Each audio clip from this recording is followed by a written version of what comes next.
अरे जयेश नहीं आया है। सुधा उठ ना बाबा, जयेश नहीं आया है। भाई काय को इतना चिल्ला रही है? पूरे चाल को उठाएगी क्या? बेटा नहीं आया, बेटा नहीं आया। अरे बाबा जयेश नहीं आया है। उसको फोन लगा उसको, देख ले कहाँ है। रुक मैं देखती हूँ। क्या हुआ? नहीं लग रहा है उसका फोन। क्या? जा मुकुल के पास जाना। आई इतनी रात हो गई है। नहीं जाना है तो मैं जाती हूँ। आई रुक। नहीं मुझे जाना है। आई रुक, मैं जाती हूँ। आखिर ऐसा क्या हुआ था कि एक माँ अपनी ही बेटी से इस कदर नाराज थी? ये केस जब परत दर परत खुलेगा तो रूबरू होगी एक ऐसी हकीकत जिसे जानकर आप दंग रह जाएंगे। मुंबई के उपनगर भयंदर का ये केस आपके सामने अपराध की एक ऐसी तस्वीर पेश करेगा जो आपने पहले कभी नहीं देखी होगी। हेलो बबलू मामा, मैं सुधा बोल रही हूँ। जयेश आया क्या वहां पे? नहीं है। नहीं कुछ नहीं, वो बोल रहा था मुझे कि इस हफ्ते आपके यहाँ आने वाला है, तो मुझे लगा शायद आपके यहाँ आया होगा, इसलिए फोन किया। ठीक है।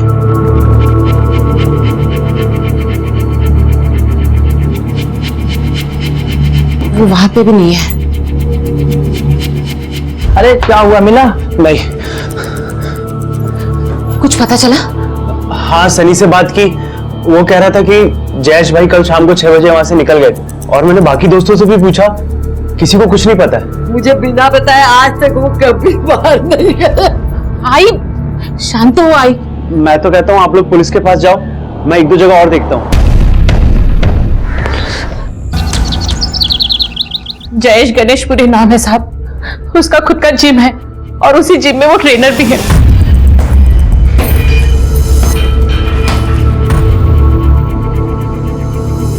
जिम का नाम क्या है? एक्सरसाइज ऐसा ही कुछ नाम है साहब। वो कल सुबह से जिम गया है, अभी तक नहीं लौटा, और हमें बताया भी नहीं कि वो कहाँ जा रहा है। फोन भी नहीं किया और अब उसका फोन भी नहीं लग रहा था।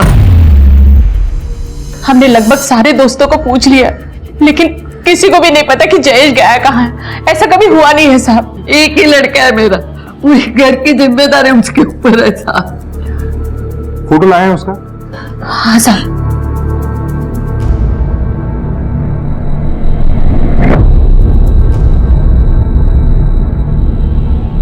आप लोग आइए हमारे साथ। क्या हुआ साहब? जयेश अपने घर का इकलौता कमाने वाला जिम्मेदार सदस्य था। आखिर किसने एक सीधे साधे इंसान को मौत के घाट उतार दिया था? जयेश और लड़की के बदन पर भारी चोटों के निशान थे। लड़की के साथ घिनौना अपराध होने के भी संकेत थे। क्या है इन दोनों हत्याओं के पीछे का राज?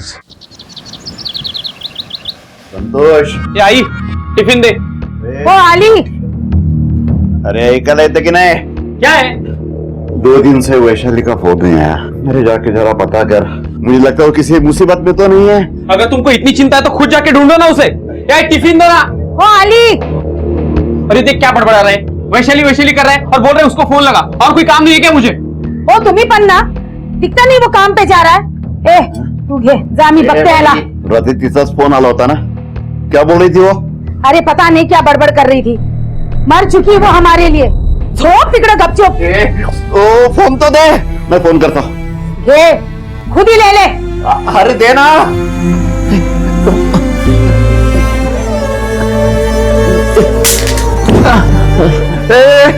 गिर गया मैं, उठा मुझे।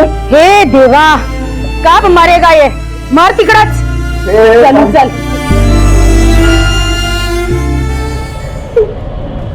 देखिए, मैं समझ सकता हूं कि पूछताछ करने के लिए ठीक टाइम नहीं, लेकिन आपने बताया था कि जयेश की अपनी जिम थी जहां वो खुद ही ट्रेनर था। क्या उसकी किसी से कोई दुश्मनी थी, कोई लफड़ा या कुछ और? नहीं साहब, वो बहुत ही अच्छा लड़का था, किसी के साथ दुश्मनी नहीं साहब। अच्छा, उसका किसी से कोई अफेयर था या प्यार? नहीं साहब, वो बहुत ही जिम्मेदार और सुलझा हुआ लड़का था। वो ये सब चक्कर में नहीं पड़ता था। कोई तो ऐसा होगा जिसकी जयेश से नहीं जमती थी, कभी कोई झगड़ा हुआ हो, उसने आपको बताया हो या आपको खुद ही पता हो? साहब, उसका सिर्फ झगड़ा मेरे पति आशुतोष के साथ था। किस बात पे हुआ था झगड़ा? वो ये सब चक्कर में नहीं पड़ता था। कोई तो ऐसा होगा जिसकी जैश से नहीं जमती थी, कभी कोई झगड़ा हुआ हो, उसने आपको बताया हो या आपको खुद ही पता हो। साहब, उसका सिर्फ झगड़ा मेरे पति आशुतोष के साथ था। किस बात पे हुआ था झगड़ा? साहब, आशुतोष की और मेरी शादी लव मैरिज हुई थी, लेकिन शादी के बाद आशुतोष एकदम बदल गया साहब। जयेश को पहले से ही शक था आशुतोष मुझे मारता पीटता है। जब ये सब उसने अपने आंखों के सामने देखा तो उससे बर्दाश्त नहीं हुआ सर। वो मुझे उसी वक्त घर ले गया। जयेश पर बहुत जिम्मेदारियां थी साहब, अपनी बीमार माँ, अपनी छोटी बहन किरण की शादी। साहब वो हम सब के बारे में बहुत सोचता था। भगवान करे ऐसा भाई मुझे हर जन्म में मिले। अच्छा, आप अपने घर में रहने कब से आई हैं? 6 महीने हो गए साहब। ठीक है, आप जा सकते हैं।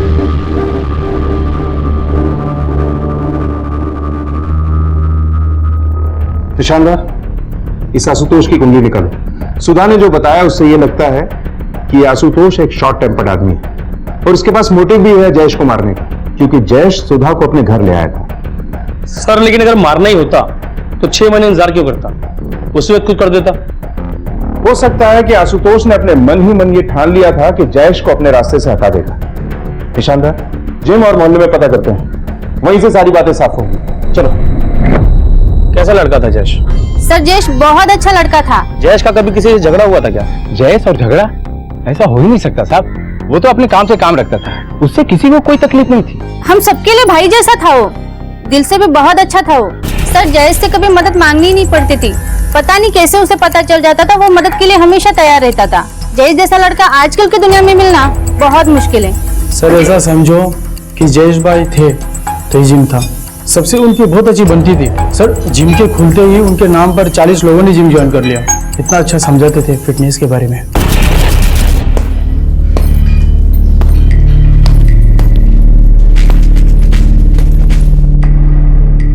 हाँ, ऐसे नहीं, full focus, full energy. Okay, देखो हमें बॉडी के हिसाब से नहीं बल्कि बॉडी को अपने हिसाब से रखना चाहिए। You know what Pinky, fitness is the first step toward success. अगर तुम सही तरीके से एक्सरसाइज करोगी, फोकस्ड रहोगी तो हमेशा फिट रहोगी। पोस्टमार्टम रिपोर्ट से काफी कुछ क्लियर हो जाएगा। इन लोगों से पूछताछ से जयेश की जिंदगी का एक पहलू हमारे सामने आ चुका है, लेकिन उसकी जिंदगी का कोई दूसरा पहलू जरूर है जो अभी तक सामने आना बाकी है। सर शुरुआती पोस्टमार्टम रिपोर्ट के हिसाब से जयेश की मौत ब्रेन हेमरेज से हुई है, और सर जिस तरह की चोट है उसे देख के लगता है कि इसे घात लगाकर मारा गया होगा। हो सकता है किसी से पुरानी दुश्मनी रही हो। अब तक की इन्वेस्टिगेशन में सभी ने जयेश की तारीफ की है, बस एक आशुतोष है जिससे जयेश की नहीं बनी।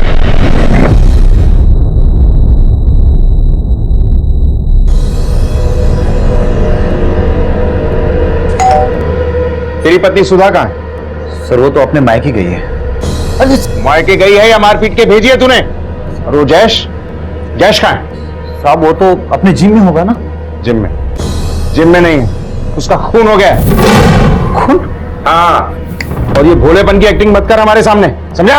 हमें सब पता है। सच सच बोल, तेरा लफड़ा हुआ था ना जयेश के साथ? तूने ही मारा है ना उसे? मैंने जयेश को नहीं मारा साहब। सर बहुत दिन से तो मैं उससे मिला भी नहीं हूँ। मिला नहीं तो क्या हुआ? उसके नाम की सुपारी दी होगी किसी को। बोल, किसको दी थी सुपारी उसके नाम की? बोल। अरे साहब ये क्या बोल रहे हैं आप? उसको मारने के लिए ना मुझ में हिम्मत थी ना ताकत, वो मेरे औकात से बाहर था साहब। हमें बताए बिना शहर के बाहर मत जाना। वैशाली कहाँ गई रे तू? अपाहिज बाप।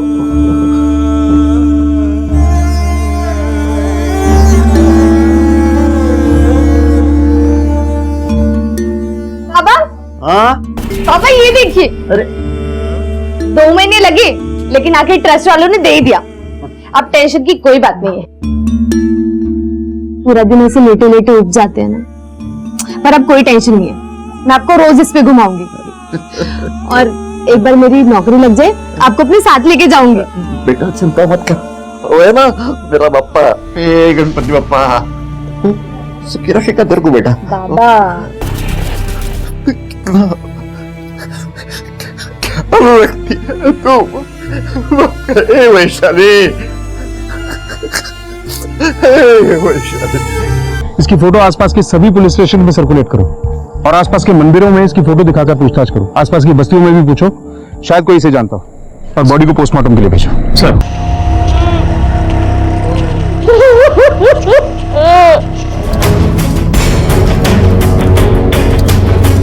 पुलिस मौका वारदात से मिली डायरी से जुड़ी हर छानबीन कर रही थी।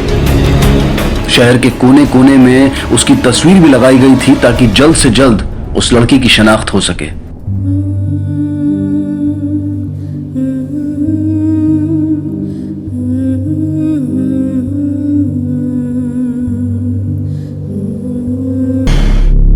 सर, जयेश की पोस्टमार्टम रिपोर्ट तैयार है। डॉक्टर का फोन आया था, आपसे बात करना चाहते हैं। चलो।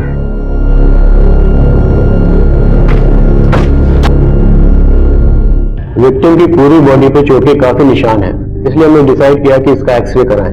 और एक्सरे कराने से हमें पता चला कि काफी अंदरूनी चोटें हैं। कुल मिला के काफी इंजरीज हैं। जयेश खुद जिम का ट्रेनर था और कराटे चैंपियन भी। उसे इस तरह कोई मार सकता है, यह एंगल मेरे गले नहीं उतर। लेकिन इतना जरूर है कि जयेश की जिंदगी का कोई दूसरा पहलू भी है। साहब, नारियल तो देखा होगा आपने। अपना जयेश भी एकदम नारियल माफी की था, ऊपर से एकदम सख्त और अंदर से नर्म। साहब, झगड़ा तो दूर की बात, कभी किसी को पलटकर जवाब भी नहीं दिया। तुम जयेश के सबसे करीबी थे, कभी कोई ऐसी बात जो जयेश ने तुम्हें बताई हो या तुमने खुद नोटिस की हो? साहब, ऐसा कुछ तो हुआ नहीं था, लेकिन हाँ एक चीज नोटिस की थी साहब, तुम मैसेज में बात करता था मोबाइल। क्या हुआ? किसको अकेले अकेले मैसेज कर रहा है? कुछ नहीं यार, ये बस ऐसे ही। मुझे कुछ काम है, मैं मिलता हूँ तुझे, ठीक है? क्या बात है? प्रॉब्लम है क्या? चलना बैठते हैं। नहीं यार, कोई प्रॉब्लम नहीं है। साहब, मुझे बड़ा अटपटा सा लगा था, क्योंकि कभी ऐसा हुआ नहीं था। कभी उसकी किसी से कोई लड़ाई हुई थी? कोई बहस, चाहे छोटी मोटी ही सही? साले, देख लूंगा तुझे। बाद में उस लड़के के साथ जयेश की दोस्ती हो गई थी, पता नहीं कैसे, पर उसे कई बार जयेश के साथ देखा गया था और उसने हमारे साथ जिम खुलवाने में मदद भी की थी। एक पल में दुश्मनी और दूसरे पल में दोस्ती। नाम क्या है इस दोस्त का? साहब, वीरेंद्र नाम है उसका। सर, वीरेंद्र शहर के बाहर है, मैसेज छोड़ दिया है। और सर, ये रही उस लड़की की पोस्टमार्टम रिपोर्ट। सर, लड़की के साथ गैंगरेप हुआ है। मुझे लगता है जयेश और इस लड़की के केस में कोई ना कोई कनेक्शन जरूर है। दोनों को बड़ी बेरहमी से मारा गया है और दोनों की बॉडीज भी आधे किलोमीटर के डिस्टेंस पे मिली है। लड़की की मौत जयेश के मौत से तकरीबन 6 घंटे बाद हुई। सर, कहीं ऐसा तो नहीं कि जहां से हमें जयेश की बॉडी मिली वहां पर जयेश और ये लड़की दोनों आपस में मिले हो सकता है किसी ने उन्हें वहां पर देख लिया हो और किसी बात पर उन लोगों का झगड़ा हुआ हो और जयेश को मारने के बाद हत्यारों ने लड़की के साथ गैंगरेप किया और उसको कहीं और फेंक दिया। निशानदार, इस लड़की की फोटो जयेश के दोस्तों और मोहल्ले वालों को दिखाओ, शायद किसी ने इस लड़की को जयेश के साथ देखा। लड़की की शिनाख्त की कोशिशें तेज कर दी गई थी। आसपास के सभी इलाके बड़ी बारीकी से छाने जा रहे थे। एक सीधे साधे और जिम्मेदार इंसान की पोस्टमार्टम रिपोर्ट से कई सनसनीखेज सच सामने आए थे जो यकीन से परे थे। क्या जयेश कुछ छिपा रहा था? क्या चल रहा था उसकी जिंदगी में? ऊपर से शांत दिखने वाले जयेश के अंदर क्या तूफान पनप रहा था? उस लड़की से उसका क्या कनेक्शन था? इस डबल मर्डर केस की पुलिस बड़ी बारीकी से जांच कर रही थी, लेकिन पेचीदगियां सुलझने का नाम नहीं ले रही थी। अब तक संदिग्ध लोगों में सिर्फ आशुतोष ही उभर कर सामने आया था। क्या वाकई उसने अपनी दुश्मनी निभाई थी? क्या जयेश की मौत आशुतोष के बदले की शक्ल में सामने आई थी? सर, मैंने जयेश के जानने वाले सारे लोगों से पूछताछ की, लड़की की फोटो भी सबको दिखाई और जयेश का कॉल रिकॉर्ड वापस से क्रॉस चेक किया। सर, मामला बिल्कुल क्लीन है, दोनों के बीच में कोई कनेक्शन नहीं। हेलो सर, वो डायरी वाले लड़के का पता चल गया। गुड, हम लोग आ रहे हैं। जी सर। सर, डायरी वाले का पता चल गया। गुड, चलो।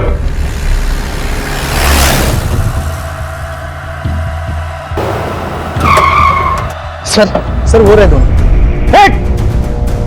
रुक सर,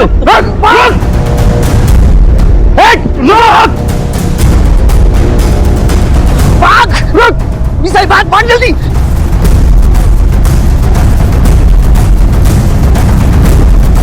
भाग जल्दी भाग। रुको।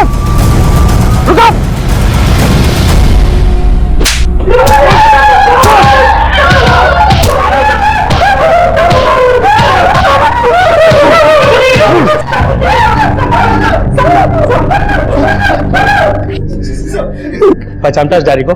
हाँ साहब, ये मेरी डायरी है साहब। तूने रेप किया था ना उस लड़की का? हाँ, तूने रेप किया ना? क्यों मारा दोनों को? बोल, कैसा जानता दोनों को? बोल। दोनों को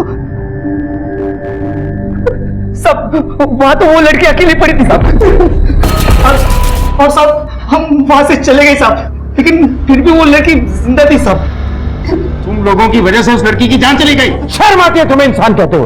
तुम्हारी जगह कोई जानवर भी होता ना तो तरस खा के मदद करता उस लड़की की। तुम लोगों की वजह से मर गई हो। जानता है इसको? नहीं साहब। 2 मिनट के मजे के लिए ना अब सड़ना सारी जिंदगी जेल में। सब गलती हुआ सब गलती हुआ साहब। सर, अब तक ना ही किसी ने इस लड़की को पहचाना है और ना ही कोई मिसिंग कंप्लेंट दर्ज करवाने आया। हमने हर तरह से पूछताछ की, लेकिन ये लड़के रेप के अलावा कुछ एडमिट नहीं कर रहे।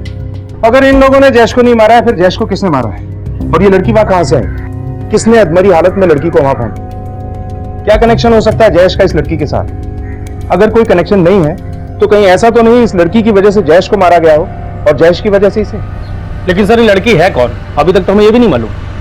ठीक है निशानदार, अपने पूरे खबरी नेटवर्क को एक्टिवेट कर दो, कहीं ना कहीं से कुछ हाथ जरूर लगेगा। और वो वीरेंद्र आया क्या? सर, कांस्टेबल तैनात है, आते फोन हो जाएगा। गुड।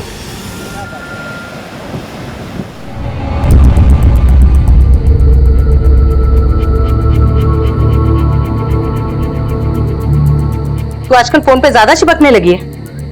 तुझे क्या मतलब है? तो अपने काम से काम रखना। क्या बोली?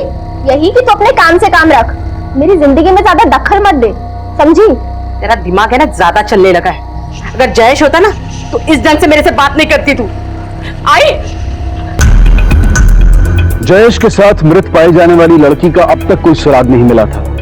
पुलिस पूरी शिद्दत से उसके परिवार तक पहुंचने की कोशिश कर रही थी। सर, जयेश की मां गुजर गई। कैसे? दिल का दौरा पड़ा था। अपने बेटे की मौत का सदमा लगा होगा उन्हें। हेलो, ठीक है सर। वीरेंद्र, जिससे जयेश का झगड़ा हुआ था, वो आ गया। चलो।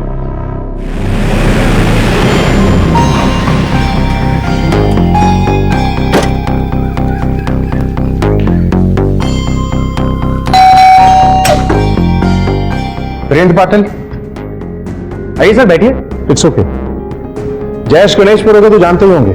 जी सर, अच्छे से जानता हूँ। मैं बैंकॉक गया हुआ था और आज सुबह अर्ली मॉर्निंग फ्लाइट से वापस आया हूँ।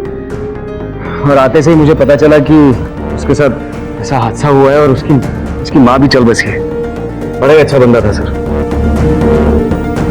तुम्हारा तो झगड़ा भी था ना उसके साथ?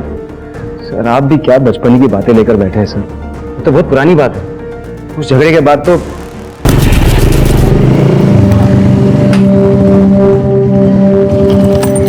सॉरी यार, कल गुस्से में कुछ ज्यादा ही, कुछ दिल पे मत लेना यार। एक्चुअली तू सही था, मैं गलत था। It's okay. मुझे दुश्मनी नहीं पालनी। दुश्मनी का तो कोई सवाल ही नहीं है। वो मैंने भी सिचुएशन के हिसाब से रिएक्ट किया था। तो फिर दोस्ती पाल लेते। श्योर। वीरेंद्र, जयेश से जिम शुरू करना था। मैंने पैसे लगाए और उसने मेहनत, और हम दोनों पार्टनर बन गए। वो जिम शुरू करने के लिए मैंने 10 लाख रुपए जरूर लगाए थे, लेकिन वो जिम सिर्फ और सिर्फ जयेश का था। वो चलता था तो सिर्फ जयेश की वजह से। अब पता नहीं मैं सुधा दीदी से कैसे मिलूंगा, मिलके क्या कहूंगा, समझ भी नहीं आता। ठीक है निशानदार, रेलवे पुलिस से संपर्क करो, उस जगह पर दोबारा से छानबीन करो, शायद कुछ हाथ लगे।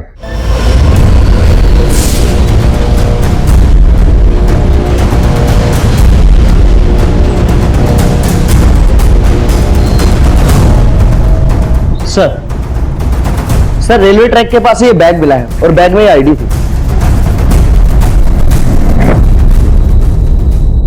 आखिरकार उस लड़की के बारे में उन्हें पता चल गया, उसका नाम सामने आया, वैशाली। तो क्या अब पुलिस को उनके सारे सवालों के जवाब मिल जाएंगे? क्या जयेश और इस लड़की का कनेक्शन सामने आ जाएगा?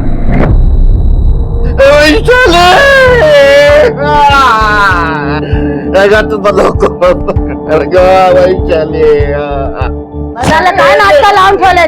क्या नाटक लगा रखा है? तुझे भी कुछ दिनों में तेरी लड़की के पास ही जाना है। 1 मिनट। हे क्या साहब? ये इस लड़के को पहचानते हैं आप? जहां से वैशाली की लाश मिली उससे थोड़ी दूरी पर इसका भी मर्डर हुआ। आप पहचानते हैं इसे?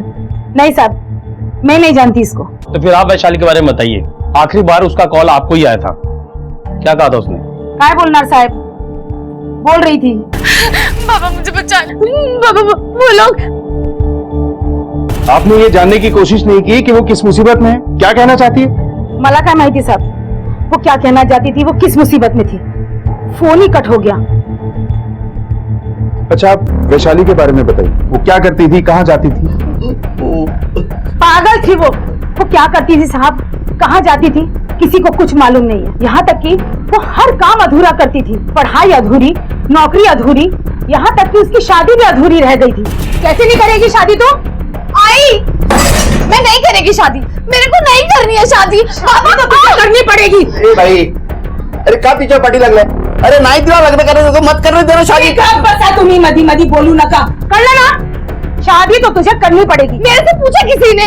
पूछने की क्या जरूरत है, उम्र हो गई है तेरी शादी की। तो तेरा भाई आया ना बाबा, वो तुझे बराबर बताएगा तू शादी करेगी या नहीं करेगी। तो बेटा सब भले ही मैं उसके ऊपर चिल्लाई, मगर उसकी भलाई के लिए मैंने उसे बहुत समझाया, मगर वो भाग गई। अरे चुप करो, कितना खासोगे, दिखता नहीं मैं बात कर रही हूँ। सबको मौत आती है, तुम्हें नहीं आती। अपनी लड़की के पास जाना है क्या भी? एक मिनट, पहले आप पानी पिलाइए, उसके बाद बात करेंगे। जाइए पानी लेके आइए। क्या दुनिया को मौत आती है, पता नहीं तुझे कब आएगी, कब मेरे से पीछा छोड़ेगा। आपका दिमाग तो ठीक है, कोई इस तरह पानी देता है अपने पति को? मुझे बहुत काम है, मुझे अंदर खाना बनाना है। मैंने जो बताना था बता दिया।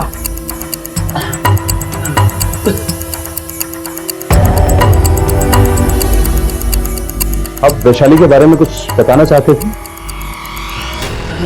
जी सर, सर मेरी बेटी बहुत अच्छी थी, लेकिन ये दोनों माँ और बेटे उसको बहुत मारते थे साहब, उसको बेचना चाहते थे साहब। क्यों रे? आई बोल रही थी तू शादी नहीं करेगी, नहीं करेगी शादी, तू नहीं करेगी, नहीं करेगी। बहुत हिम्मत है तेरे में, अभी पर काटता हूँ तेरे में। उसी दिन रात को वो मेरे पास आई। बाबा मेरे को नहीं करनी है शादी, और उस आदमी से तो बिल्कुल भी नहीं। बाबा कुछ कीजिए ना। तो मेरे पास कुछ थोड़े बहुत पैसे थे, मैंने उसको दे दिया तो कहा जा यहाँ से तू। जयेश और वैशाली को बुरी तरह से टॉर्चर करके मारा गया था। जयेश का दूसरा पहलू सामने आ गया था, जहां एक तरफ उसकी साफ सुथरी छवि थी, वहीं दूसरी तरफ बिल्कुल उससे उलट मारपीट, लड़ाई झगड़े के किस्से। जयेश के बदन पर वो घाव, वो इंजरीज किस तरफ इशारा कर रहे थे? जयेश के मामले में ना तो अब तक कोई लव अफेयर का एंगल सामने आया था और ना ही किसी गहरी दुश्मनी का। वैशाली की मौत की गुत्थी भी अब तक अनसुलझी थी, जिसे सुलझाने में पुलिस को नाकों चने चबाने पड़ रहे थे। लेकिन इन दोनों ही केसेस में पुलिस पूरे संयम के साथ अपनी कोशिश कर रही थी। सर, वैशाली के कॉल रिकॉर्ड से पता चला है कि उसकी सबसे ज्यादा बातचीत किसी रुखसाना नाम की लड़की से होती थी। सोशल नेटवर्किंग साइट पे काफी सारी फोटोग्राफ्स हैं दोनों की। बुलाओ सर।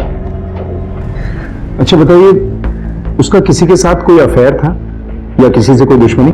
सर उसके दुश्मन तो उसकी माँ और भाई थे, बाकी वो बहुत गहरी और अच्छी लड़की थी सर। रुखसाना, मेरा पहला cheque Vaishali Shirke 12,000 only. Finally मिल गया तेरा पहला चेक। अब तो एक काम कर, जल्दी से शादी कर ले। नहीं यार, 12,000 में क्या होगा? अभी तो पहले मुझे जल्द से जल्द पापा को यहाँ लेके आना है, फिर उसके बाद कोई समझने वाला लड़का मिला तो कर लेंगे शादी भी। सब अपने बाबा के लिए बहुत इमोशनल थी सर, हम सबकी मदद करती थी, कोई उससे मदद मांगे तो कोई मना नहीं करती थी सर। अच्छा, उसका कोई बॉयफ्रेंड था? इसे जानती है? नहीं सर, मैं इसे नहीं जानती सर। उसका कोई बॉयफ्रेंड भी नहीं था सर। ठीक है, आप जा सकती हैं। क्यों मारा वैशाली को, और उस रात तू कहाँ था? सर मैंने नहीं मारा है उसे, मैं तो उस रात अपने दोस्त के घर पर था। झूठ मत बोल। नहीं सर, मैं झूठ नहीं बोल रहा हूँ, आई शपथ। कौन है ये दोस्त, कहाँ रहता है? रहता है नहीं, रहती है। रहती है मतलब? लड़की है, उसका नाम गीता है सर। मैं गीता से शादी करना चाहता हूँ, लेकिन वो अमीर घर से है, इसलिए पैसे कमाने के लिए दुबई जाना चाहता हूँ, और एजेंट को पैसे भी देने थे इसलिए। पैसे नहीं थे हमारे पास, तभी वैशाली का शादी का रिश्ता आ गया। वो लोग पैसे देने के लिए तैयार थे, उम्र में बड़ा था वो उससे। लेकिन वैशाली किसी भी कीमत पर मानने के लिए राजी नहीं थी सर। अरे साहेब, मरना था तो कम से कम शादी तो करके मर जाती, अपने भाई की जिंदगी संवार जाती। पगली कहीं की। शर्म आती है तुम जैसे लोगों को देखकर। तुम लोगों ने तो रिश्तों की परिभाषा ही बदल दी। इससे गीता का एड्रेस लो और उसे लेके आओ। यस सर, उस रात संतोष मेरे साथ ही था। ये बात सच है कि हम दोनों शादी करना चाहते हैं, लेकिन मेरे माँ बाप संतोष को अपनाने के लिए तैयार नहीं है। सर ये रुखसाना तो जैश के बारे में कुछ जानती नहीं है, और उधर जैश के घर वाले और दोस्त वैशाली के बारे में कुछ नहीं जानते। सर मैंने दोनों के कॉल रिकॉर्ड को बारीकी से चेक किया, दोनों के बीच में कभी कोई कॉल और मैसेजिंग नहीं हुई। फैक्ट्स और इन्वेस्टिगेशन के हिसाब से दोनों के बीच में कोई संबंध नहीं था, लेकिन अगर हमें जरा सा भी शक हो तो चेक जरूर करना चाहिए। जयेश का पूरा घर दोबारा छान मारते हैं, शायद कुछ हाथ लगे। सर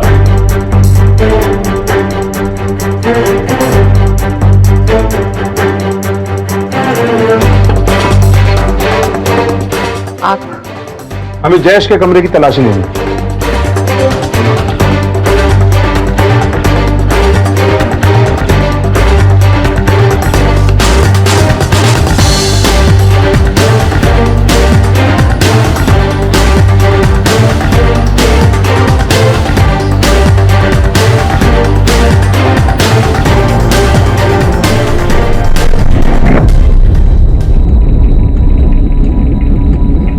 फ्लैट की खरीदारी के पेपर्स 15 लाख। जयेश ने 15 लाख रुपए का फ्लैट खरीदा था। जयेश ने आपको बताया कि ये 15 लाख रुपए वो कहां से लाया था? नहीं साहब, मुझे इसके बारे में नहीं मालूम। आपकी बहन किरण कहाँ है? उसने शादी कर ली है, वो घाटकोपर में रहती है। नवीन एस्टेट एजेंट, थैंक यू। जी हाँ सर, फ्लैट के सारे पैसे उसने कैश में दिया था और वो रजिस्ट्रेशन के लिए आने भी वाला था, मगर आया नहीं, पता नहीं। इतना कैश? पता लगाना होगा कि उसने किसी से उधार लिया था क्या? सर हो सकता है किसी से उधार लिया और उसे चक्कर में सब खून हुआ। लेकिन बैंक अकाउंट वेरिफिकेशन में ऐसी कोई बात सामने नहीं आई। इतना बड़ा कैश उसे उधार दे कौन सकता है? मिस्टर वीरेन, जयेश आपका दोस्त था। आपने उसे घर खरीदने के लिए 15 लाख रुपए दिए या नहीं दिए? सर मैंने आपसे कहा था ना सर कि मैंने उसे सिर्फ जिम शुरू करने के लिए 10 लाख रुपए दिए थे। उसने कभी मुझसे फ्लैट खरीदने के लिए तो पैसे मांगे ही नहीं। मांगे होते तो शायद दे भी देता सर। इतना पैसा लगाया तुमने जिम पर, तुम पार्टनर भी थे, तो कोई रिटर्न एग्रीमेंट, कोई कॉन्ट्रैक्ट साइन नहीं किया? हम दोनों तो दोस्त थे सर, और मेरे लिए इतना ही काफी था। हम दोनों तो जुबान के बहुत पक्के थे। वैसे भी हमारा सारा कारोबार तो जुबान पे ही चलता है ना सर। ठीक है, जाओ। Thank you sir. निशानदार, एक बात मुझे हजम नहीं हो रही। इन्वेस्टिगेशन के हिसाब से जयेश अपनी हर चीज में बिल्कुल परफेक्ट था, पक्का और साफ सुथरा। हर चीज को रिटर्न में लेता था वो। फिर इस जिम के लिए ना तो उसने कोई कॉन्ट्रैक्ट साइन किया और ना ही कोई एग्रीमेंट, और 15 लाख रुपए कैश। सर मुझे तो इस वीरेंद्र पे शक हो रहा है, क्योंकि बिना हिसाब किताब के लेन देन यही करता है। ये वीरेंद्र जरूर कुछ ना कुछ हमसे छिपा रहा है। अपना एक कांस्टेबल सिविल ड्रेस में 24 घंटे इसके पीछे रखो, इसकी हर मोमेंट पे नजर रखो। सर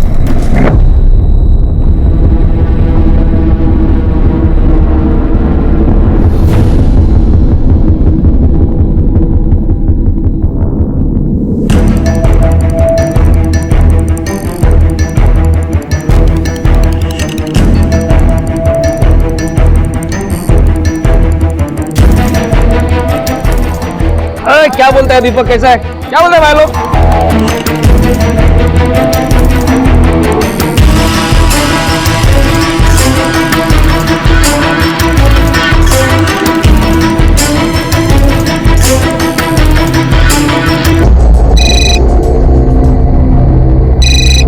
हेलो,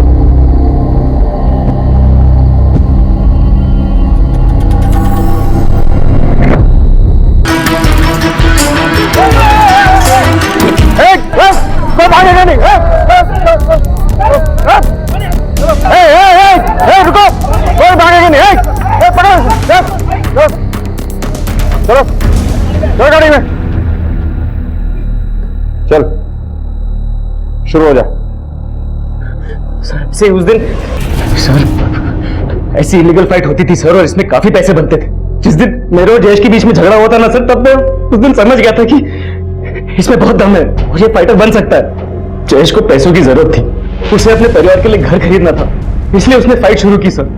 वो पैसे उसने फाइट से ही कमाए थे सर। उसे अपनी बहन की शादी करनी थी सर। बैड लक सर, उसने मारा गया सर। अपने फायदे के लिए कितने लड़कों की जान को खतरे में डाल रहा है तू? जयेश मारा गया और वैशाली का खून कर दिया और दोनों के परिवारों को बर्बाद कर दिया। अब सड़ यहां।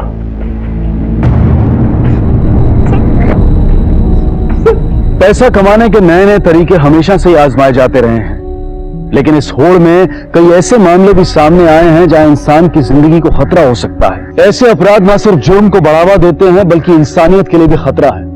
नौजवानों से हमारी गुजारिश है कि वो इस तरह के खतरनाक खेल ना खेलें। जयेश ने अपनी जिम्मेदारियों को निभाने के लिए गलत तरीका चुना, जिसमें वो कामयाब तो हुआ लेकिन उसका सुख पाने के लिए वो जिंदा नहीं बचा। वैशाली की मां ने वैशाली को कभी अपनी बेटी समझा ही नहीं, उसे सिर्फ अपने बेटे से प्यार था। अगर उसने अपनी बेटी में वो विश्वास जगाया होता, उसका साथ दिया होता, तो आज वैशाली जिंदा होती और उसका सहारा बनती। जिंदगी अनमोल है, इसे बेकार में ना गवाएं। इसी विचार के साथ अब मैं अनूप सोनी आपसे विदा लेता हूं। फिर मुलाकात होगी अगले एपिसोड में एक और चौंका देने वाले केस के साथ। तब तक अपना और अपने परिवार का ख्याल रखें और देखते रहें क्राइम पेट्रोल डायल 100। सबक एक को, सीख हम सबको। जय हिंद।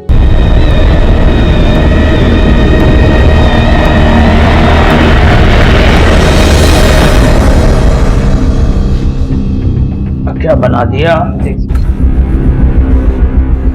उन्नति? तुझे जब इतनी नफरत है हम लोगों से तो खुद के घर क्यों नहीं चली जाती? मैं क्यों जाऊं?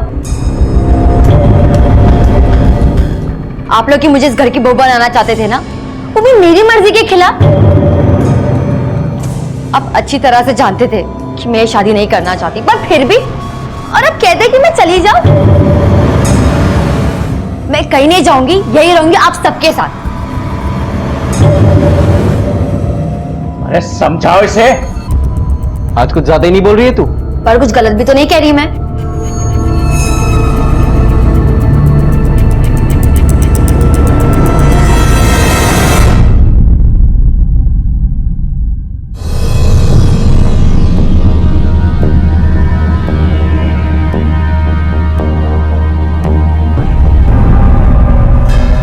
वो मार्केट गया था तो सोचा आपके लिए थोड़े सेब ले लूं। पसंद है ना आपको? क्या हुआ?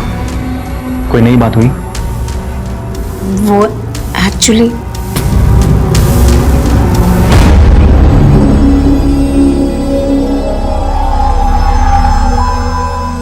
उन्नति, वो फ्रूट्स फ्रिज में रख देना। जब तुम मेरा साथ नहीं देती तो मैं तुम्हारी मदद क्यों करूं? क्योंकि तुम मुझे गलत करने को बोल रही हो और मैं गलत नहीं कर सकती। मैंने तुम्हें कुछ गलत करने के लिए नहीं कहा है। मेरी टीना को केक बहुत पसंद है ना? हाँ,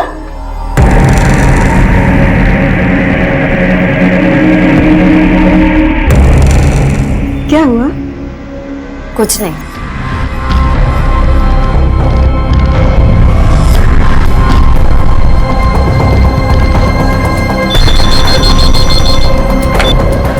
hello police station. Hello hello police station. Sir आप प्लीज जल्दी आ जाइए, वो लोग उसे बहुत मार रहे हैं। सर आप आके उसे बचा लीजिए प्लीज। एक मिनट आप शांत हो जाइए। अपना नाम बताइए पहले। सर मैं उन्नति। कौन किसे मार रहा है? मेरी जेठानी मेघा को बहुत मार रहे हैं, आप उसे बचा लीजिए वरना वो मर जाएगी सर। अच्छा ठीक है, आप पहले हमें एड्रेस बताइए, कहाँ से बोल रहे हैं आप? ठीक है, हम पहुंच रहे हैं।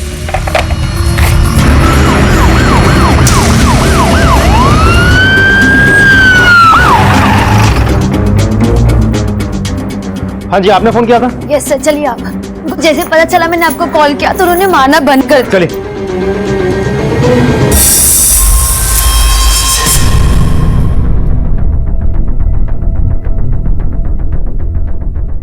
अरे आप लोग? हमें खबर मिली कि आप लोग अपने बहू मेघा के साथ मारपीट कर रहे हैं। क्या? कैसी बात कर रहे हैं आप? ये मेरी बहू है, आप पूछ लीजिए, खुद ही सीढ़ियों से गिर गई थी। हाँ ये सही बोल रहे हैं, पता नहीं कैसे सीढ़ियों से मेरा पैर फिसल गया।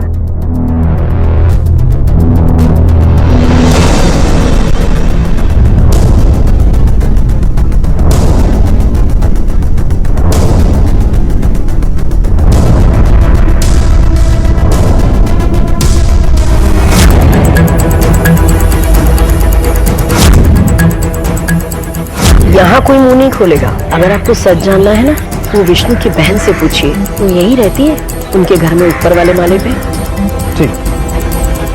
सर मैं घर में नहीं थी, इसलिए कुछ कह नहीं सकती। और तुम? सर कॉलेज के बाद मेरी क्लासेस होती हैं, तो कॉलेज और क्लासेस दोनों खत्म करके अभी जस्ट घर आया हूँ।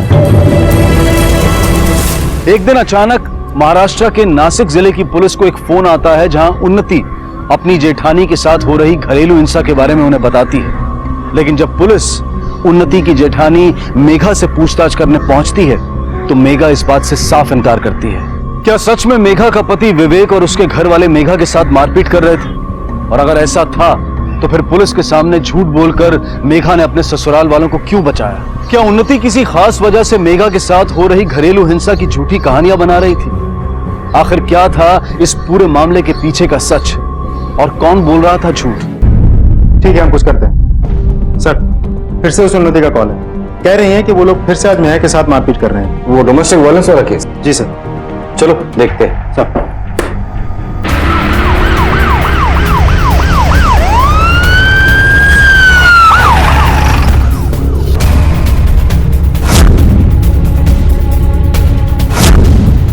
आज क्या हुआ?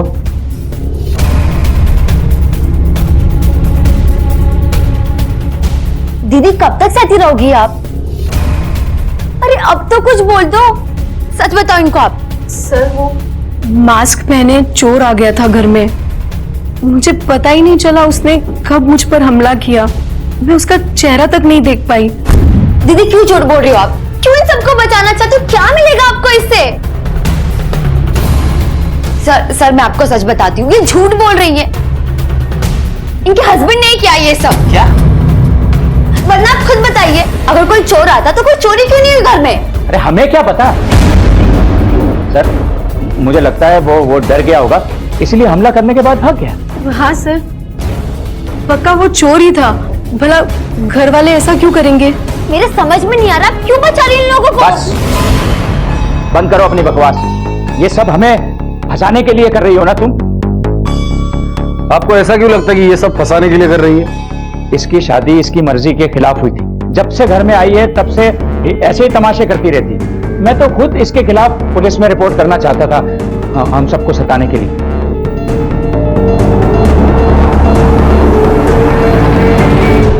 तुम्हारे ससुर ने तुम्हारे खिलाफ कंप्लेंट की है, अभी तक तो हमने कोई एक्शन नहीं लिया, लेकिन अगर तुमने सच नहीं। मैं सच बोल रही हूँ, मेरे चीट विवेक नहीं किया ये सब, वहाँ कोई चोर नहीं था। विष्णु जी ने कंप्लेंट की थी कि आप इस शादी के खिलाफ थी, क्या ये सच है? सर मेरी शादी अभी 3 महीने पहले हुई है, वो लोग झूठ बोल रहे हैं कि शादी मेरी मर्जी के खिलाफ हुई है। नॉर्मल अरेंज मैरिज थी, जो सबकी होती है। शादी के बाद से मैंने देखा है अपनी जेठानी पर जुल्म होते हुए उसी घर में, इसलिए मैंने कंप्लेन की। अगर ऐसी बात है तो तुम्हारी जेठानी मेघा इस बात से इनकार क्यों कर रही है? देखो उन्नति, झूठी कंप्लेंट करने के केस में मैं तुम्हें अरेस्ट भी कर सकता हूँ। सर मैं कोई झूठ नहीं कह रही, वहाँ कोई चोर वोर नहीं था।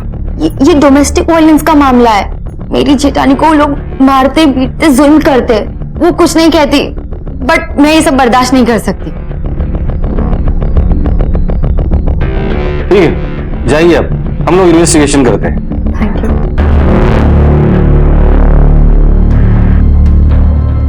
सर कहीं ऐसा तो नहीं कि ये सब सिर्फ उन्नति के दिमाग का खेल है? असल में ऐसा कुछ हुआ ही नहीं। हो सकता है कि उन्नति सच बोल रही है, लेकिन अगर वो झूठ बोल रही है, कामड़े इस उन्नति की कुंडली निकालो। Yes sir. क्या एक बहू इस हद तक जा सकती है कि वो अपने ही घर वालों के खिलाफ झूठा केस करे? क्या उन्नति अपने ससुराल वालों से बदला ले रही थी, या फिर वो सच कह रही थी? ऐसे कई सवाल थे पुलिस के सामने, और पुलिस इस केस को लेकर काफी सचेत थी, क्योंकि ये केस जितना आसान दिखाई दे रहा था, उससे कहीं ज्यादा मुश्किल था। सर, उन्नति का एक बॉयफ्रेंड था, वो बहुत पहले की बात है। मगर उन्नति ने कहा था कि ये सब भूल के इस शादी को वो बखूबी निभाएगी। सर, उन्नति का अफेयर अजीज नाम के एक मुस्लिम लड़के के साथ चल रहा था, लेकिन उसकी शादी घर वालों ने जबरदस्ती दीप के साथ करवा दी। मुझे तो डाउट है कि वो आज भी अजीज के साथ टच में है। उन्नति ने हमसे झूठ बोला, इसका मतलब यह है कि बाकी की सारी बातें में उसने झूठ ही बोली होगी। और वो अगर अभी भी अजीज के कांटेक्ट में, तो हो सकता है कि ये दोनों का प्लान हो। घर में घुसा हुआ चोर अजीज भी हो सकता है। इसका मतलब ये दोनों ये सब कुछ सिर्फ इस फैमिली को फंसाने के लिए कर रहे हैं। अजीज और उन्नति दोनों के कॉल रिकॉर्ड निकालो, और ये मेघा, उसके साथ जो कुछ भी हो रहा है पता करो वो महज इत्तेफाक है या वाकई वो किसी प्रॉब्लम में है। Okay sir. ये सब तुम्हारी वजह से हो रहा है। ये उन्नति तुम्हारी पसंद की लड़की थी ना, तुम ही लेकर आई थी ना इसे। तो मुझे थोड़ी ना पता था कि इतनी तेज निकलेगी। देखने में सुंदर थी, अच्छी होगी, सोचा दीप की जिंदगी संवर जाएगी। क्या जरूरत है सोचने की? जो काम नहीं हो वो नहीं करना चाहिए। तुम्हारी वजह से फंस गए हम लोग, और ये लड़की बर्बाद करके मानेगी हमें।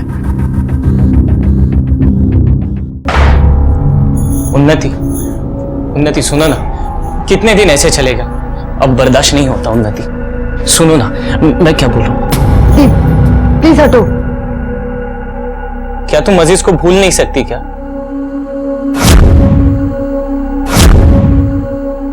क्या तुम अब भी उसके टच में हो?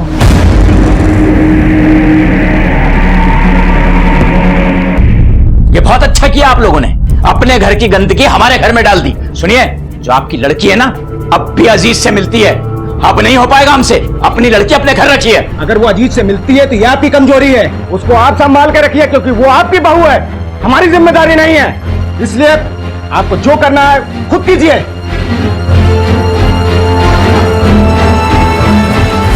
कुछ पता नहीं सर, अजीज कहाँ है? उन्नति की शादी के बाद वो पागल से हो गया था।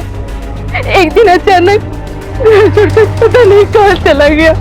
ये सब वो लड़की की वजह से ही हुआ है। उसी की वजह से मेरा जवान बेटा बर्बाद हो गया साहब, बर्बाद हो गया। उन्नति के कॉल रिकॉर्ड का क्या हुआ? अभी तक अगर वो अजीज के कांटेक्ट में है तो अजीज का लोकेशन हम आसानी से ट्रैक कर सकते हैं। सर, मैं तुरंत कॉल रिकॉर्ड से करवाता हूँ। पुलिस के लिए केस बहुत कॉम्प्लिकेटेड हो गया था। उन्हें समझ में नहीं आ रहा था कि उन्नति सच कह रही है या फिर ड्रामा कर रही है। उन्होंने उन्नति के कॉल रिकॉर्ड चेक किए, लेकिन उसके अजीज के साथ संपर्क में होने का कोई भी सुराग उन्हें नहीं मिला। इधर उन्नति के ससुराल वालों ने उन्नति के खिलाफ दर्ज किया हुआ केस वापस ले लिया। ऐसा लग रहा था कि यह तहकीकात अब एक डेड एंड पर पहुंच चुकी है, पर 1 महीने के बाद फिर से इस केस को एक नई दिशा मिली। कुछ नहीं हुआ बेटा, जल्दी ठीक हो जाएगी मम्मा। सर, आपने मेरी बात का विश्वास नहीं किया था ना? अब आप जाके देखिए क्या हो गया। मेघा दीदी की हालत बहुत बुरी है, उन्हें कुछ भी हो सकता है। वो प्रेग्नेंट भी है। अगर उन्हें कुछ हो गया ना, उसके जिम्मेदार आप भी होंगे सर। चलो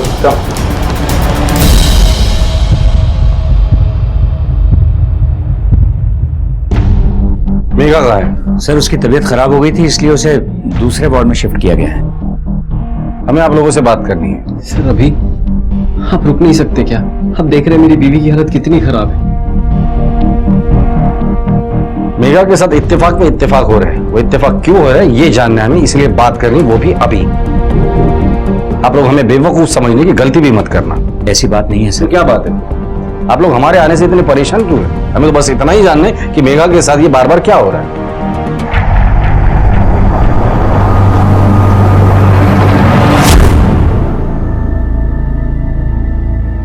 देखिए, अब वो खतरे से बाहर है।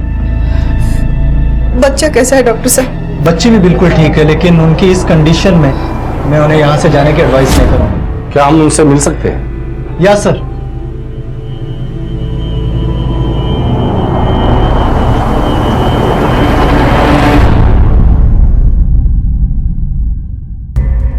सर, मेघा, किसी से भी डरने की कोई जरूरत नहीं है। जो कुछ भी हुआ है सच सच बता दो। सर, मैं किसी से क्यों डरूंगी? फिर से वो मास्क वाला ही चोर था जिसने मुझ पे हमला किया। फिर से मास्क वाला चोर? इस बार उसका चेहरा देखा था तुम? सर, उसने मास्क पहना हुआ था तो मैं उसका चेहरा नहीं देख पाई। कटकटी कैसे? मुझसे कुछ इतना लंबा होगा। चोर ने जब आप पर अटैक किया था, सामने से अटैक किया था या पीछे से? सर उसने पीछे से हमला किया था। और हमला उसने पीछे से किया था तो तुम्हें कैसे पता कि उसने मास्क पहना हुआ है? कि सर जब मैं जमीन पे गिरी थी तो मैंने देखा कि उसके चेहरे पे मास्क है। हाइट कितनी बताई थी उसकी? मुझसे कुछ इतना लंबा। मेघा इतना लंबा था या इतना लंबा था वो? किसे बचा रही हो तुम? सच सच बताओ, तुम्हारी हालत किसने की? वो मास्क वाला आदमी सिर्फ तुम पर ही हमला क्यों करता है? बताओ, किससे डर रही हो तुम? एक्सक्यूज मी सर, सर ये इतना स्ट्रेस नहीं ले पाएंगे, प्लीज।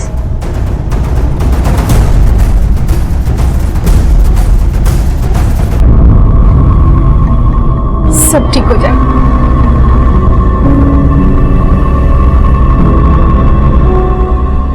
सर आपको क्या लगता है, मेघा पर सच में ही अटैक हुआ है या झूठ बोल रही है? यही तो मैं भी सोच रहा हूँ। अगर वो झूठ बोल रही है तो वो झूठ बोलकर किसे बचा रही है? वो भी ऐसे शख्स को जिसने उसकी ये हालत कर दी। सर ऐसा तो नहीं कि मेघा भी उन पतिव्रता औरतों में से है जो पति के सारे जुर्म सह लेती है लेकिन मुंह नहीं खोलती। हो सकता है कि वो सच बोल रही है, लेकिन अगर वो सच बोल रही है फिर ये मास्क वाला आदमी कौन है? सर इस मास्क के पीछे उन्नति या बाकी के परिवार में से तो कोई नहीं है। सबसे पहले अजीज जिस बिल में छुप कर बैठे ना उसे बाहर निकालो। तो ये मेघा का बैकग्राउंड चेक करो। Okay sir. काफी, ये केस जितना दिखता है उतना आसान है नहीं। Yes sir.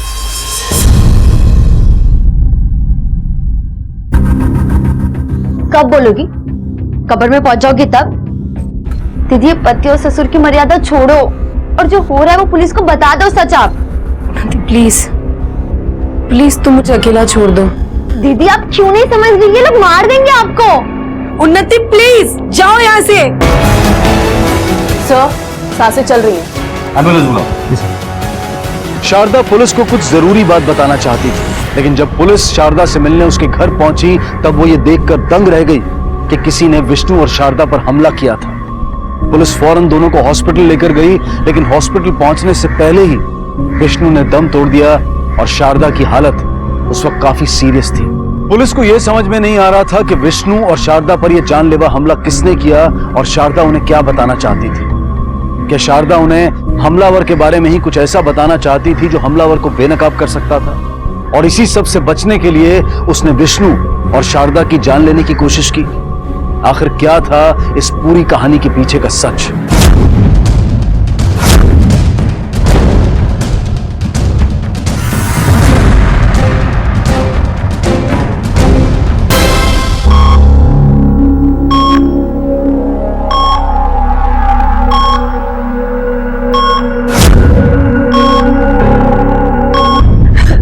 भगवान, ये क्या हो गया? संभालो आपको। दीदी कैसी है? डॉक्टर ने क्या बोला? कुछ नहीं कहा डॉक्टर। समझ में नहीं आ रहा कि वो कौन है जो शारदा और विष्णु दोनों को ही मारना चाहता था। शारदा इस वक्त जिंदगी और मौत के बीच उलझी हुई है, पर उसका स्टेटमेंट लेना बहुत जरूरी है। कामरे, शारदा के बच्चे और रागिनी इन दोनों से पूछताछ करो, आस पड़ोस में भी पूछताछ करो, शायद किसी ने कुछ देखा। Okay sir.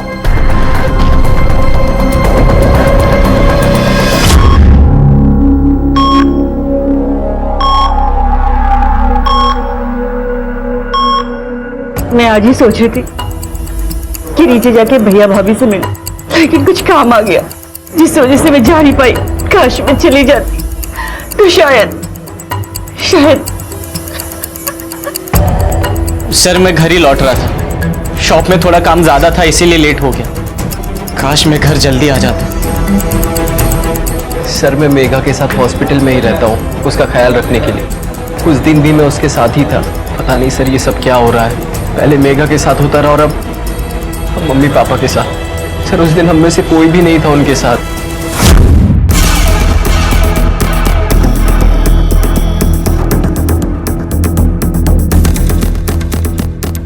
सर मर्डर के वक्त उन्नति हॉस्पिटल के पास वाले कॉफी शॉप में थी। हो सकता है कि ये मर्डर उन्होंने किसी से करवाया हो, शायद अजीज से, क्योंकि उन्नति अपने पति से छुटकारा पाना चाहती थी और ये बात शारदा को पता चल गई हो। पता लगा।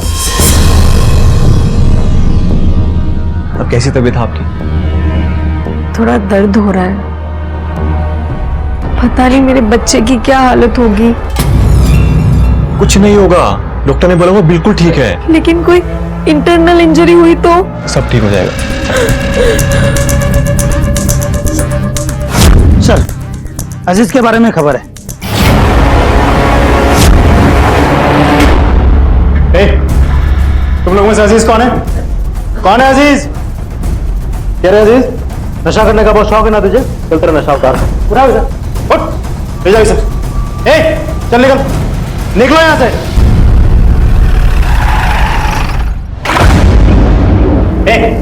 खड़ा करो इसको, खड़ा है सीधा। नशा उतरा ये और खातिरदारी करे। तूने शारदा को मारने की कोशिश की क्योंकि उन्हें तेरे और उन्नति के बारे में कुछ पता चल गया था, और तभी वह विष्णु आ गया और तूने उसे भी मार दिया। चल मुकुल बोल। मालूम है, पिछले कई महीनों से मैं शहर में नहीं था। कैसे ये सब कुछ करूंगा सर? वैसे भी जब से उन्नति की शादी हुई है मैं उससे मिला नहीं, हमारी कोई भी बात भी नहीं हुई। उसकी शादी के बाद से ही मैं नशे में डूब गया। आप चाहे तो अड्डे पर पूछ सकते हैं, मेरा सारा समय अड्डे पर ही कटता था। अब मेरा यकीन कीजिए, मैं सच बोल रहा हूँ। इस बार यकीन करते थे, लेकिन शहर के बाहर कदम रखने के बारे में सोचना भी मत। जब इसका नशा उतर जाए छोड़ देना इसे। छोटी बहू उन्नति बड़ी बहू मेघा के ऊपर हो रहे अत्याचार के बारे में कंप्लेन करती है। उन्नति का पास्ट रिकॉर्ड देखते हुए वो झूठी कंप्लेंट भी कर सकती है। बड़ी बहू मेघा डरी हुई से, ऐसा लगता है कि वो कुछ छुपा रही है। शारदा हमें फोन करके बताती है कि उसे कुछ हमें बताना है, और तभी उन लोगों पर हमला हो जाता है। कामड़े, वो कौन सी कड़ी है जो हमसे छूट रही है? मुझे लगता है इन फैमिलीज के कॉल रिकॉर्ड दोबारा से चेक करने पड़ेंगे।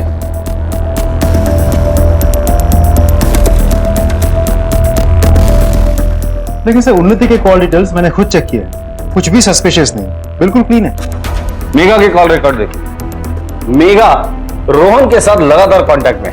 रोहन विवेक के बुआ का लड़का है, सब लोग एक ही घर में रहते, इसके बावजूद इन दोनों के बीच इतनी सारी बातें, और बातें भी तब होती थी जब विवेक घर पर नहीं होता था। ये मेघा और रोहन इन दोनों के बीच क्या खिचड़ी पक रही थी? अफेयर?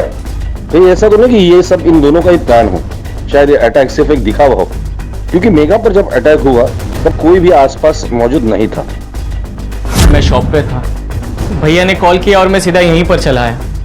बाकी क्या हुआ सर कुछ पता नहीं। सर मैं अपनी पत्नी शारदा के साथ अपने रूम में खाने के बाद आराम कर रहा था, नीचे से चीखने की आवाज आई। हाँ सर, वो बहुत तड़प रही थी, होश में थी नहीं तो कैसे कुछ बोलती, इसलिए हमें पता ही नहीं चला कि ये सब किसने किया। सर मैं उस वक्त घर पे नहीं थी, मैडम 100% श्योर ये उनके पति ने किया होगा। सर शायद उन्नति ये एक्सीडेंट्स प्लान कर रही है, मैं बुरा दिखाने के लिए। सर आप बताइए, क्या मैं अपनी प्रेग्नेंट वाइफ को मारूंगा? अपने ही बच्चे की जान लेने की कोशिश करूंगा? हो सकता है सर, और इन दोनों के रिश्ते की भनक सास ससुर को लग गई हो और दोनों ने मिलकर मर्डर किया है या करवाया है। आप बैठो, मैं कुछ खाने के लिए लेके आता हूँ आपके लिए। बैठो।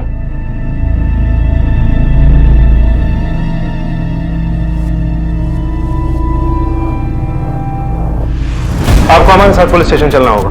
पुलिस स्टेशन पर क्यों? आपसे कुछ पूछताछ करनी है, इन्हें ले जाओ। मेघा के पेट में जो बच्चा उसका बाप तू है ना, और ये बात शारदा और विष्णु को पता चल गई, इसलिए तुम दोनों ने मिलकर उन्हें मारने का प्लान बनाया। आप ये क्या कह रहे हैं सर? हम बस अच्छे दोस्त हैं, उन्हें कोई ऐसा चाहिए था जिसके साथ वो अपने दिल की बात कह सके। सर आप कैसे कह सकते हो कि मेरा रोहन के साथ अफेयर है? मैं अपने हस्बैंड के साथ बहुत लॉयल हूँ। मैं अपने सास ससुर को मारने के बारे में सोच भी नहीं सकती। हमें बेवकूफ समझने की गलती करना भी मत।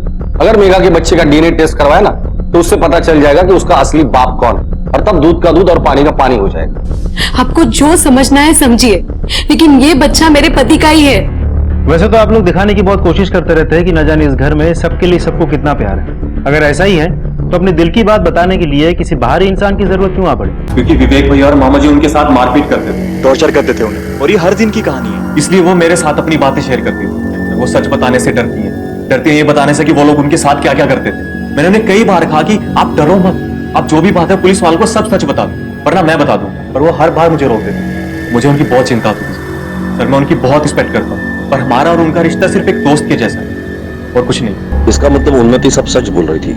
उन्नति ने तो शुरू से ही सच कहा था। उस दिन भी घर पे चोर नहीं आया था, वो मेरे पति थे। मेरे पति ही हमेशा मुझे मारते पीटते हैं।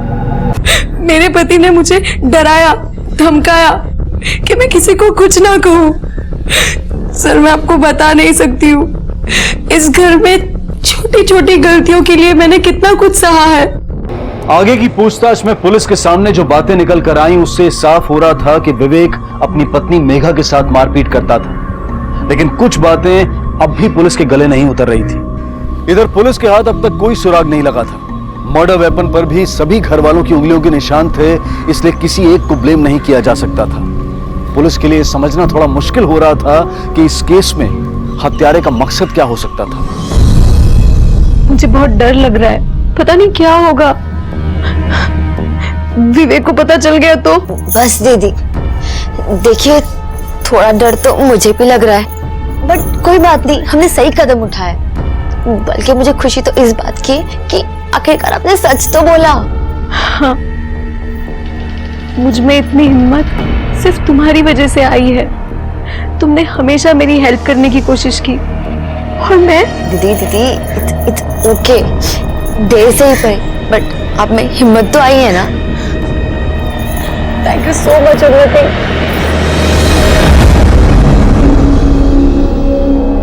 नहीं सर, ऐसा कुछ नहीं है। आप लोगों को गलतफहमी हो रही है। मेघा और रोहन के बीच में ऐसा कुछ नहीं है। खुद पाला है उसे मैंने उसे औरतों की इज्जत करना सिखाया है, इसीलिए वो मेघा को सपोर्ट करता है। वो शारदा भाभी को भी सपोर्ट करता, लेकिन शारदा भाभी वही करती थी जो भाई उन्हें करने को कहते थे। आपका भाई क्या करने को कहता था? विष्णु भाई शारदा भाभी को बहुत मारते पीटते थे।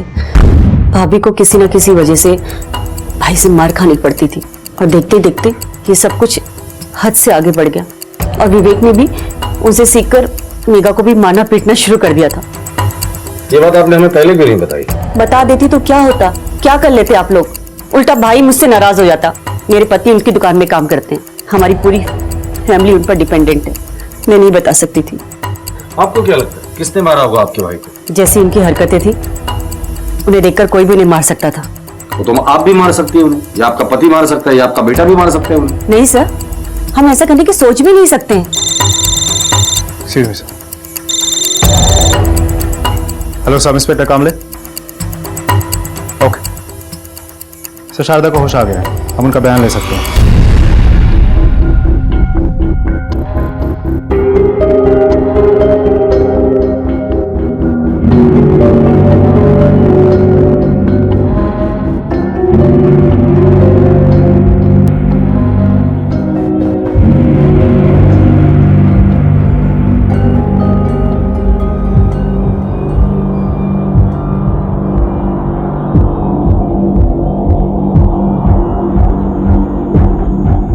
ये कहाँ है?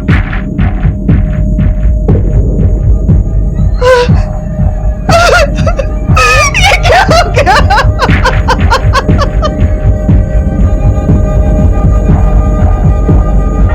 ये कैसे हो गया? शारदा जी, आप पर ये हमला किसने किया? मुझे नहीं पता कौन था। अटैक सामने से हुआ और आपने चेहरा नहीं देखा? मैंने देखा नहीं। शारदा जी, आपने उस दिन हमें कॉल किया था। हेलो सर, मुझे आपको एक सच्चाई बतानी है, आप मेरे घर आ सकते हैं? आप कुछ हमें बताना चाहती थी, क्या बताना चाहती थी? मुझे याद नहीं। कहीं शारदा किसी को बचाने की कोशिश तो नहीं कर रही है? हो सकता है, पर किसे? हो सकता है अपने बेटों को या अपने भाई को। वैसे अंदर की एक बात पता चली है, अर्जुन ने विष्णु से 25 लाख रुपए उधार लिया था, लेकिन अब वो पैसे वापस नहीं कर पा। तो अपनी बहन पर हमला क्यों करेगा? हो सकता है शारदा ने अर्जुन को विष्णु को मारते हुए देख लिया था। अर्जुन से बात करनी चाहिए। हाँ सर, मैंने उनसे पैसे लिए थे। और पैसे लौटाने ना पड़े इसलिए तुमने उन्हें मार डाला है। नहीं सर, मैं भला अपने जीजा का मर्डर क्यों करूंगा, वो भी तब जब मैं उन्हें पैसे लौटाने वाला था। लेकिन इससे पहले कि मैं उन्हें पैसे लौटाता उनका मर्डर हो गया सर।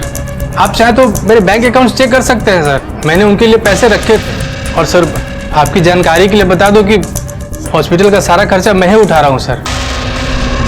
ये तो साफ था कि किसी परिवार वाले ने ही विष्णु का कत्ल और शारदा पर जानलेवा हमला किया था, लेकिन ये समझ में नहीं आ रहा था कि शारदा अब तक खामोश क्यों थी। क्या वो किसी अपने को बचा रही थी? पुलिस अब एक डेड एंड पर पहुंच चुकी थी, क्योंकि कॉल रिकॉर्ड्स के अनुसार कोई भी सस्पेक्ट घर के आसपास नहीं था। पुलिस के पास सस्पेक्ट्स की लिस्ट बहुत लंबी थी, लेकिन किसी के भी खिलाफ कोई ठोस सबूत नहीं थे। और अचानक पुलिस को एक नई दिशा तब मिली जब शारदा ने सच बोलने का फैसला किया। शारदा जी, आपने पहले भी हमें फोन किया था, सच बताइए। उस दिन आप हमें क्या बताने वाली थी और ये हमला आप पर किसने किया? मैं उस दिन आप लोगों को बताना चाहती थी कि उन्नति सच बोल रही है। मैं आप लोगों का इंतजार कर रही थी। मेरे हस्बैंड भी घर पे थे। अचानक मेरे बेटे आए और अपने ही बेटों के खिलाफ बोलना इतना आसान नहीं है सर। एक माँ अपने बेटों को जेल जाते हुए कैसे देख सकती? शारदा जी दोबारा सोचिए, क्या वो आपके बेटे ही थे? जी।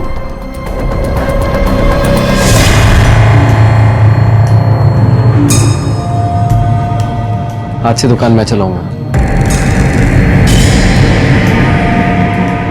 लेकिन विष्णु जी ने तो आपको हटा दिया था और अब दुकान दीप भाई चलाएंगे। देखो, दुकान अब हम दोनों चलाएंगे, तुम अपने काम से काम रखो। दीप और विवेक, तुम दोनों को हमारे साथ थाने चलना होगा। लेकिन हुआ क्या है सर? क्या हुआ है ये तुम लोग हमें बताओगे। लेकिन सर हमने चलिए पुलिस स्टेशन चलिए, लेकर आओ। चलिए चलिए भैया सर, चलिए चलिए। मेरी बात माँ ऐसा करो। माँ झूठ बोल रही थी सर। माँ झूठ बोल रही है। पहले उन्नति में झूठ बोल रही थी। जब मर्डर हुआ उस वक्त तुम दोनों कहाँ थे? सर मैं अपने दोस्त के साथ मीटिंग में था सर। मीटिंग में था? मीटिंग में था? तुमने पहले भी हमसे झूठ बोला है।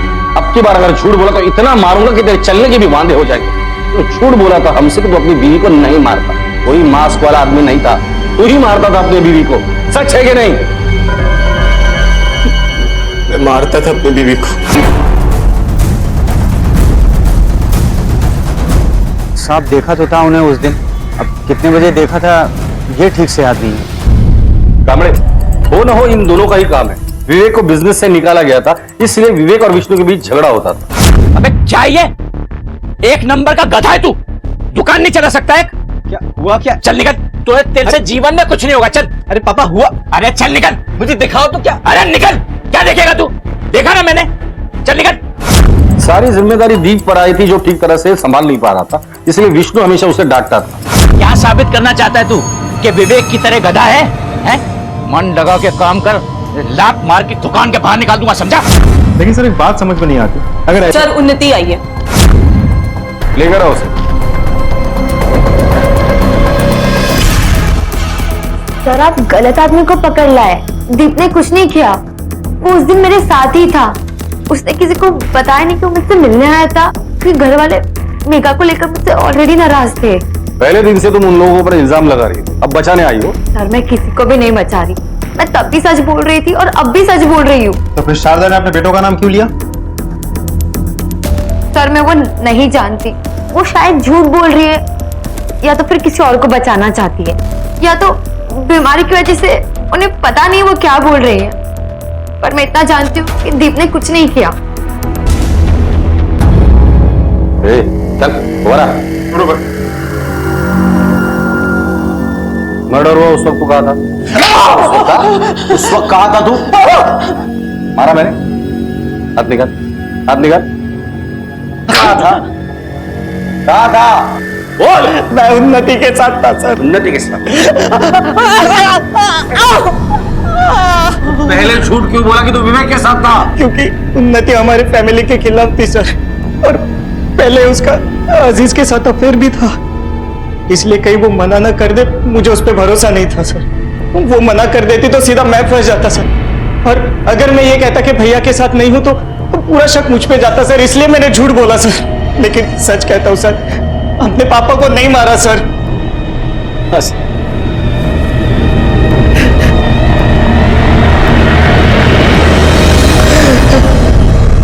शारदा जी, उन्नति तो कह रही कि उस दिन दीप उसके साथ था, आपने झूठ क्यों कहा हमसे? सर आज मैं घर जा रही हूँ, लेकिन मुझे बिल्कुल अच्छा नहीं लग रहा। मेरे बेटे जेल में है और पति को खो चुकी, फिर भी आप कह रहे हैं कि मैं झूठ बोल रही हूँ। मैं झूठ नहीं बोल रही, और मुझे नहीं पता कि उन्नति दीप को क्यों बचाना चाहती। मैं अपने बच्चों को क्यों फंसाऊंगी? अगर उन्नति सच बोल रही है तो शारदा ने हमसे झूठ क्यों बोला दीप के बारे में? सर कहीं ऐसा तो नहीं कि शारदा विवेक के बारे में भी झूठ बोल रही है? ऐसा भी हो सकता है। फिर हमला किसने किया? क्या वजह है कि शारदा हमसे झूठ बोल रही? वो कौन शख्स है जिसे बचाने के लिए शारदा अपने बच्चों की बलि चढ़ाने के लिए भी तैयार हो गई? इस केस में आए शारदा के बयान ने इस केस को उसके ही दोनों बेटों की तरफ मोड़ दिया, लेकिन उन्नति के बयान ने इस केस को एक ऐसे चौराहे पर लाकर खड़ा कर दिया जहां से हर रास्ता पुलिस को एक अंधी गली की तरफ जाता हुआ दिखाई दे रहा था। अब तक पुलिस ये तो समझ चुकी थी कि इस परिवार के अंदर का ही कोई किरदार था जो उनसे झूठ बोल रहा था, और इन्हीं के बीच विष्णु का कातिल भी था। लेकिन अब तक ये साफ नहीं हो पाया था कि आखिर ये सब किया किसने था। क्या उन्नति अपने पति को बचाना चाहती थी, या फिर शारदा किसी और को बचाने के चक्कर में पुलिस को गुमराह कर रही थी? क्यों एक मां अपने ही बेटों के खिलाफ झूठी गवाही देगी? आखिर शारदा और उन्नति में से कौन सच बोल रहा था और कौन झूठ? सर मुझे नहीं पता, लेकिन मुझे नहीं लगता कि वो झूठ बोल रही है। उन्होंने हमेशा ही कोशिश की कि उनके बेटे अपने पिता की तरह ना बने, पर वो कभी खुलकर बोल नहीं पाई। लेकिन उन्होंने कोशिश जरूर की। उन्हें बहुत बुरा लगता था कि जिस नरक से वो गुजरी हैं, उसी नरक से उनकी बहुएं भी गुजर रही हैं। सर विवेक पूरा अपने पिता पर गया। दीप तो थोड़ा दब भी जाता है, वो अपने भाई और पिता के खिलाफ कभी नहीं गया। मेरी बहन शारदा टीना को लेकर हमेशा परेशान रहती थी कि वो ऐसे माहौल में पल रही है। उसने मुझसे कहा भी था कि मैं टीना को गोद ले लूं, लेकिन सर मैं अपने जीजा से बहुत डरता था, इसलिए मैं उनसे कभी बात नहीं कर पाया। लेकिन मैं अगर उनसे बात करता भी तो वो नहीं मानते। बहुत दिन हो गया दादी ने तेरे बालों में तेल ही नहीं लगाया, आज लगाती हूँ। नहीं दादी, मुझे होमवर्क करना है, वरना पापा मुझे डांटेंगे। तू चिंता ना कर, पापा अब नहीं आएंगे। नहीं दादी, मुझे बहुत डर लग रहा है। हाँ बच्चा, नहीं डरते बेटा? नहीं, मुझे बहुत डर लग रहा है।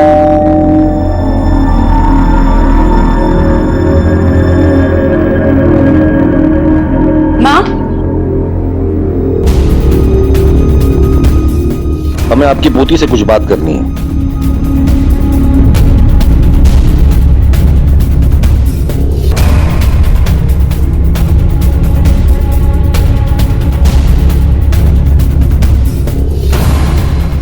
मेरी समझ में नहीं आ रहा है कि आप लोग टीना से क्या बातें कर रहे हैं, वो भी अकेले।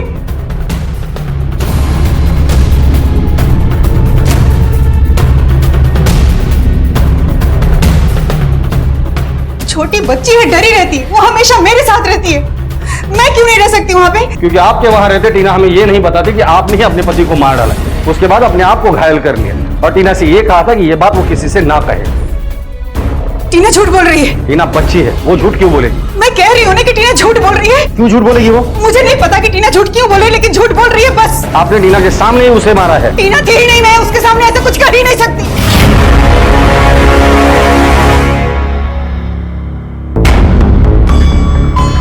शारदा जी सच बोल रही है आप, टीना उस वक्त वहां नहीं थी, पर यह भी सच है कि आपने ही अपने पति को मारा है। मैं बताऊं क्यों? तंग आ गई थी आप उससे, इसलिए उसे मारकर आपने अपने आप को और अपनी बहू को उस अत्याचार से मुक्ति दिलाई। सच कह रहा हूं ना मैं? मैंने सच्चाई बताने के लिए कॉल किया था कि विवेक मेघा को मारता था। शारदा जी, आपने अपने बच्चों को क्यों फंसाया? जैसे ही मुझे होश आया, तभी मैंने सोच लिया कि इसका इल्जाम मैं अपने बेटों पर लगाऊंगी। इसलिए नहीं कि मैं बचना चाहती थी, इसलिए कि मेरी बहू, मेरी पोती, मेरा पोता ऐसी आबो हवा में ना जी। मैं तो अपनी पूरी उम्र ये सब सहते सहते काट ली, पर कम से कम इन लोगों तो खुली हवा में सांस ले सके। मैं नहीं चाहती थी कि मेरे खानदान में ऐसा कोई भी मर्द पैदा हो जो अपने बाप, दादा और चाचा जैसा बने।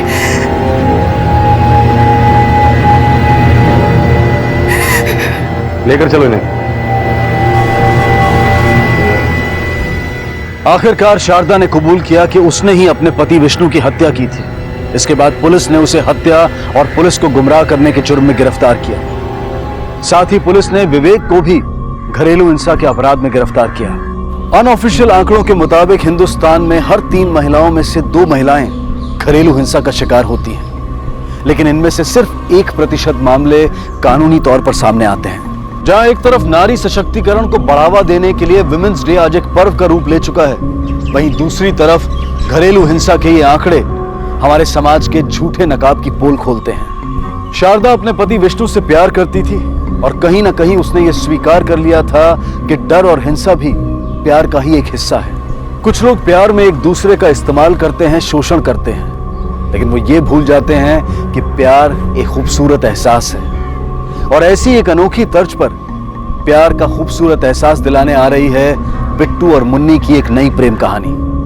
देखिए धारावाहिक जाट की जुगनी 3 अप्रैल से सोमवार से शुक्रवार रात 8:30 बजे सिर्फ सोनी टीवी पर। इसी विचार के साथ अब मैं अनूप सोनी आपसे विदा लेता हूं। फिर मुलाकात होगी अगले एपिसोड में एक और चौंका देने वाले केस के साथ। तब तक अपना और अपने परिवार का ख्याल रखें और देखते रहें क्राइम पेट्रोल डायल 100। सबक एक को सीख हम सबको।